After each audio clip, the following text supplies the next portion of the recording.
How to change friend's name on Snapchat app. You can change your friend's name on Snapchat app. That is, you can give them a nickname that only you can see. So first of all, launch this Snapchat app on your mobile device and make sure that you are logged into your account.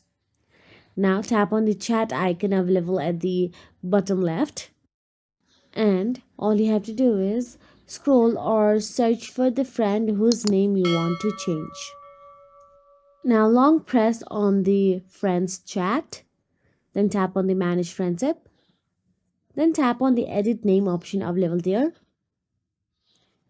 Then type any name you want, example bestie, friend, or any emojis only, or any according to your preferences. So here I'm typing down friend with a little flower emoji in it.